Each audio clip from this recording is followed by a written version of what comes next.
The Lord be with you. and with your spirit. A reading from the Holy Gospel according to John. Glory to you, O Lord. At that time, Jesus left Samaria for Galilee. For Jesus himself testified that a prophet has no honor in his native place. When he came into Galilee, the Galileans welcomed him, since they had seen all he had done in Jerusalem at the feast, for they themselves had gone to the feast. Then he returned to Cana in Galilee, where he had made the water wine. Now there was a royal official whose son was ill in Capernaum. When he heard that Jesus had arrived in Galilee from Judea, he went to him and asked him to come down and heal his son who was near death. Jesus said to him, "Unless you people see signs and wonders, you will not believe." The royal official said to him, "Sir, come down before my child dies." Jesus said to him, "You may go, your son will live." The man believed what Jesus said to him and left. While the man was on his way back, his slaves met him and told him that his boy would live.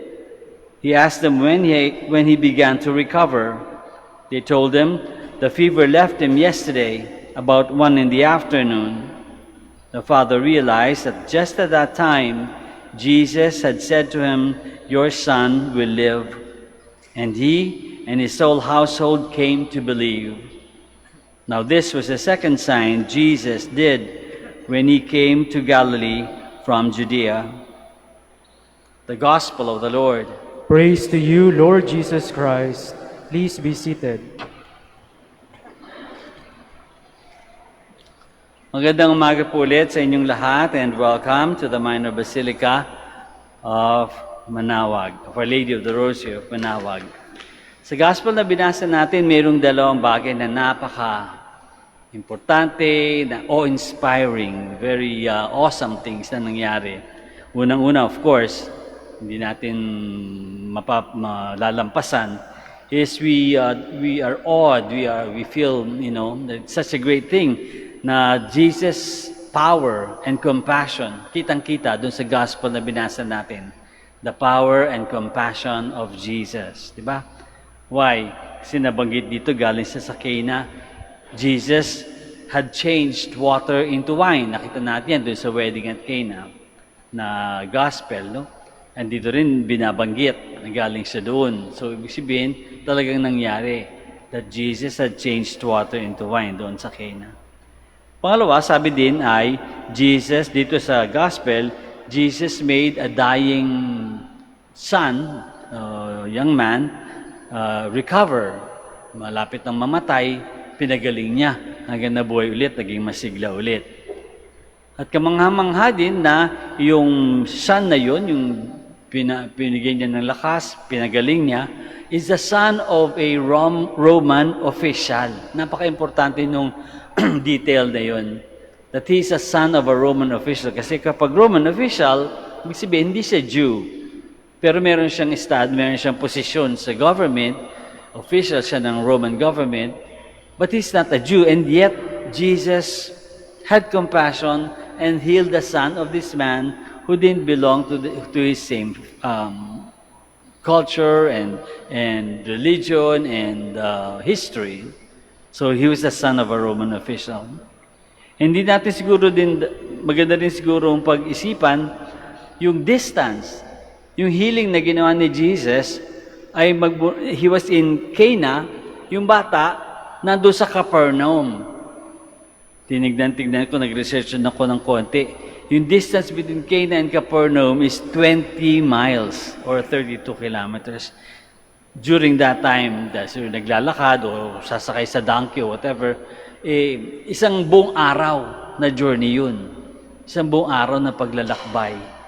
So yung mga aspects na yun, nagpapakita sa atin of Jesus' power and compassion. Meron siyang power over life, over sickness, but he also had compassion. Kahit yung tao na he didn't belong to the same tribe, to the same people that he had, pinagaling pa rin niya. Kinaawaan pa din. Binigyan pa rin ng kawang gawa. So isa yun, Jesus' power and compassion. Pero ang pangalawa, yung kabaliktaran naman, yung the other side, is the faith of the Roman official. Isipin natin, something to think about, yung faith ng Roman official. Why? Because first of all, he was a Roman. He was not a follower of Jesus. Kaya lang, dahil naririnig din niya yung mga ginawa ni Jesus in the past, nagkakaroon na siya ng kaunting pag-asa. Especially because his son was near death, no? Nag-aagaw buhay, he was desperate. Desperado na kaya lumapit kay Jesus. Makikita natin siguro na yung desperation kapag tayo wala nang mapuntahan. Hindi ba ganoon naman din tayo, ano? Kapag wala nang tayong mapuntahan, kapit na sa patilim, tinatawag, no? Wala nang tayong mapuntahan, minsan hanggang sa Diyos na lang tayo umaasa. So, he was desperate, and because his son was near death, and so he came to Jesus. Pero pwede natin itanong at pag-isipan, ano ba talaga ang basis nung pwede natin masabing pagtiwala, paniniwala ng Roman official kay Jesus? Ano ba talaga yung kanyang basis? Saan ba nakabase yung pananampalataya ng Roman official? Pwede natin masabi, siguro dahil narinig na nga niya, no? Narinig niya yung power at mga ginawa ni Jesus na kamangha-mangha. Maring yun. Maring din dahil kanyang desperation, sabi nga natin. Dahil desperate siya, nagkaroon siya ng pananampalataya. O kaya dahil dun sa pananampalataya niya sa salita ng Panginoon, the words of Jesus, when He said, "Your son will live," at nagtiwala siya. At mas magandang isipin na dun sana nakabase yung kanyang pananampalataya, that His son, na sinabihan siya ni Jesus that your son will live. Pero hindi natin maitatanggi na sa atin, minsan itong iba ding considerations ang basis ng ating pananampalataya. Dahil nagkaroon tayo ng experience of the power of God, o tayo desperate, pag wala na tayong mapanghawakan, nagkakaroon tayo ng pananampalataya. Wala na tayong magawa nagkakaroon tayo ng pananampalataya. So, the power of God, the power of Jesus, and the faith of the Roman official. Dalawang bagay na magandang pag-isipan. Pero siguro mas magandang mga tanong, more important questions that we can begin to ponder, that we can meditate on and reflect on, is that for the Roman official, after this miracle, we ask, did he begin to really live by that faith? Dito sa gospel na binasa natin, he began to believe. At sabi din, but this whole family began to believe. But the greater question is, did they live by that faith? It's one thing kasi to believe. Marami sa atin naniniwala, and yet we live in a way that doesn't speak of our life, of our faith, no? So is his life, or their lives, his whole family, consistent to the faith that they just accepted? Magandang pwedeng tanungin yun, at pwede rin tanungin sa atin. Tanungin natin yung ating sarili.